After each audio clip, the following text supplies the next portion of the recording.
ছোট্ট বন্ধুরা, এটা হলো শান্তিপুর জঙ্গল। এই জঙ্গলটা দেখতে অনেক সুন্দর। হে জঙ্গলে পশুরাজ সিংহ সহ খরগোশ, কচ্ছপ, বানর, হরিণ সবাইকে নিয়ে একসাথে মিলেমিশে থাকে। সেখানে ছিল এক ধূর্ত শিয়াল। সে সবাইকে ঠকিয়ে নিজের কাজ হাসিল করে। একদিন হলো কি, মহারাজ, আপনি একটা কথা শুনছেন? খরগোশ তার বন্ধুদের বলছিল নিজে এই জঙ্গলের রাজা। সে আপনাকে রাজা হিসাবে মানে না। কি এত বড় কথা? ছোট্ট পিচ্ছি একটা খরগোশ সেই জঙ্গলের রাজা আমাকে রাজা হিসেবে মানে না?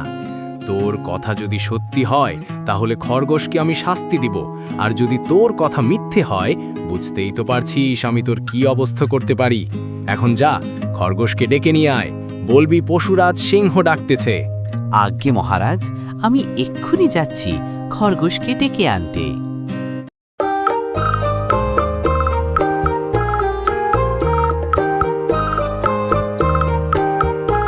খরগোশ বন্ধু, ও খরগোশ বন্ধু, পশুরাজ সিংহ তোমাকে ডেকে পাঠিয়েছে, তাড়াতাড়ি চলো। তাই নাকি? তাহলে চলো, রাজামশাই যখন ডেকে পাঠিয়েছে তখন তো যেতেই হবে। মহারাজ, শিয়াল বলল, আপনি আমাকে দেখেছেন? কিছু বলবেন? হুকুম করুন। এই শিয়াল, তুই আমার জন্য শিকার ধরে নিয়ে আয়, ততক্ষণ আমি খরগোশের সাথে একটু কথা বলি।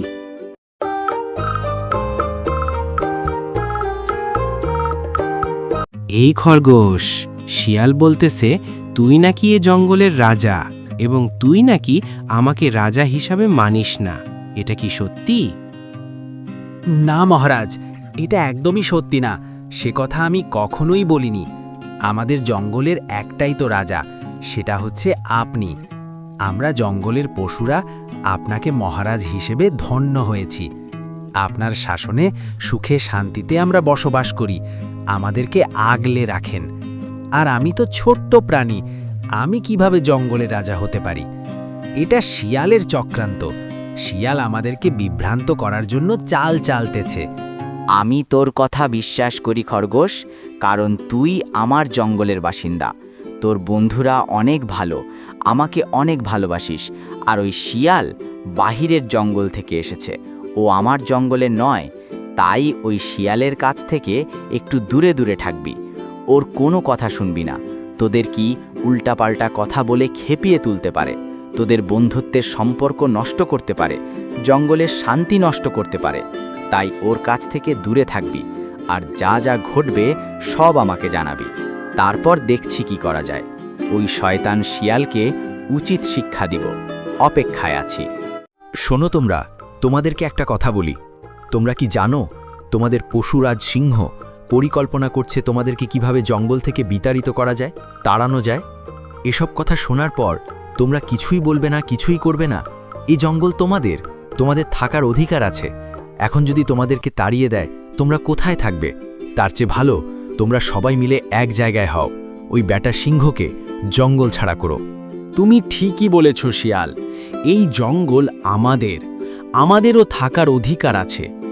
পশুরাজ সিংহ যদি আমাদেরকে তাড়ানোর ব্যবস্থা করে, তার আগেই আমরা সবাই ওই পশুরাজ সিংহকে তাড়াবো।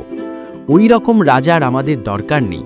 চুপ করো, তোমরা কার সম্পর্কে কি বলছো তোমরা জানো? সিংহ আমাদের পশুরাজ, এই জঙ্গলের রাজা।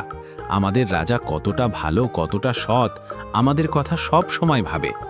আজ আমরা এই শান্তিপূর্ণ জঙ্গলে একসাথে বসবাস করছি শুধুমাত্র সিংহ মহারাজের কারণে। সিংহ মহারাজ যদি আমাদেরকে তাড়ানোর ব্যবস্থা করত, যদি খারাপ হতো, কবেই আমাদেরকে মেরে খেয়ে ফেলত। আমাদেরকে না মেরে, না তাড়িয়ে দিয়ে আমাদেরকে এই শান্তিপূর্ণ জঙ্গলে থাকতে দিয়েছে। আজ আমরা শান্তিতে একসাথে মিলেমিশে বসবাস করছি শুধুমাত্র পশুরাজ সিংহের কারণে। তোমরা বুঝতে পারছো না কেন? এই ধূর্ত শেয়ার আমাদের জঙ্গলের নয়, অন্য জঙ্গল থেকে এসে আমাদের বন্ধুত্বের মধ্যে গণ্ডগোল পাকানোর ব্যবস্থা করছে। আমাদেরকে তাড়িয়ে দিয়ে সিংহ মহারাজকে মেরে সে নিজে রাজা হতে চায়। এতদিন অনেক সুখে শান্তিতে বসবাস করতাম জঙ্গলে। যেদিন থেকে ধূর্ত শেয়াল আসে, সেদিন থেকে আমাদের জঙ্গলে অশান্তি শুরু হয়েছে। ভালো চাও তো এই শয়তান বদমাইশ শেয়ালকে এখনই উচিত শিক্ষা দাও। কি এত বড় সাহস! শিয়াল, আমাদের জঙ্গলে এসে আমাদের জঙ্গলের শান্তি কেড়ে নিয়েছিস, আমাদের বন্ধুত্বের মধ্যে গণ্ডগোল পাকিয়েছিস, আমাদের ভালো সৎ রাজা সিংহ তার বিরুদ্ধে আমাদেরকে খেপিয়ে দিয়েছিস, আমাদের রাজার বদনাম করেছিস। আজ তোকে ছাড়ব না, আজ তুই আমাদের হাতে মরবি, আজ তোকে কেউ বাঁচাতে পারবে না। এরপর জঙ্গলের সকল পশু ধূর্ত শেয়ালকে তাদের রাজার কাছে নিয়ে যায়। রাজা শেয়ালের বিচার করে কঠিনতম শাস্তি ঘোষণা দেয়। বলে, এই ধূর্ত শেয়ালকে পানিতে ডুবিয়ে মারা হোক, এটাই তার শাস্তি।